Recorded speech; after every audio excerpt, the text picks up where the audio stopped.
বাংলাদেশ ভারত সীমান্তে একটি ভিডিও ঘিরে দুই দেশের মধ্যে উত্তেজনা আরও প্রকট হয়েছে।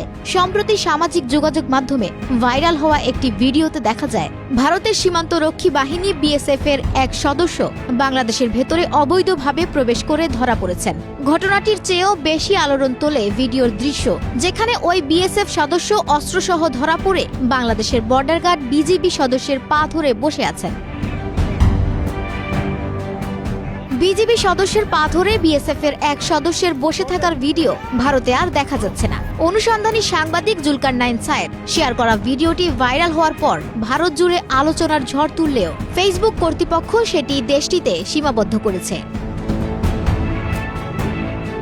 ফেসবুক জানিয়েছে 22 আগস্ট 2025 তারিখে ভারতের গ্রিভিয়েন্স অ্যাপিলেট কমিটি এর আইনি অনুরোধে ভিডিওটি ভারতে ব্লক করা হয়েছে। ভিডিওতে দেখা যায় বাংলাদেশের ভেতরে অবৈধভাবে প্রবেশ করা বিএসএফ এর এক সদস্য অস্ত্রসহ ধরা পড়েন। পরক্ষণে তাকে বিজিবি সদস্যের পা ধরে বসে থাকতে দেখা যায়। দৃশ্যটি ছড়িয়ে পড়তেই সোশ্যাল মিডিয়ায় ব্যাপক আলোড়ন তৈরি হয়। নিজের ফেসবুক স্ট্যাটাসে সাংবাদিক জুলকারনাইন সায়ের লেখেন, আহারে নরেন্দ্র মোদী, ভাড়াটিয়া জান্তা পার্টি, বিজেপি, বিএসএফ সোনামণিরা খুব লেগেছে বুঝি, তাই গ্রিভিয়েন্ট অ্যাপিলেট কমিটি এর কাছে নালিশ করে ভিডিওটা ভারতে কেন কেউ দেখতে না পারে সে ব্যবস্থা করেছ। পরক্ষণেই তিনি আবার ভিডিওটি পোস্ট করে লিখেন, ভারত সরকারের গ্রিভিয়েন্ট অ্যাপিলেট কমিটি এর অনুরোধে সামাজিক যোগাযোগ মাধ্যম ফেসবুক এই ভিডিওটি ভারতে ফেসবুক ব্যবহারকারীদের কাছে আনঅ্যাভেলেবল করেছে। নিশ্চিতভাবেই বাংলাদেশ বর্ডার গার্ডের এই বিরচিত পদক্ষেপ দেশটির সরকারকে চরম বিব্রতকর পরিস্থিতিতে ফেলেছে।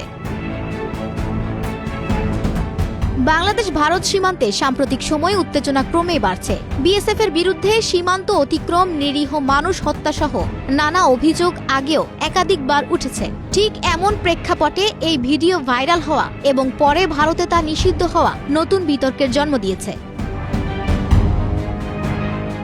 এই ঘটনাকে ঘিরে বাংলাদেশ ভারতের সম্পর্কে নতুন চাপ সৃষ্টি হতে পারে। বিজিবি সদস্যের সামনে বিএসএফ সদস্যের এমন আত্মসমর্পণের ছবি ভারতের সামরিক ভাবমূর্তিকে ধাক্কা দিয়েছে।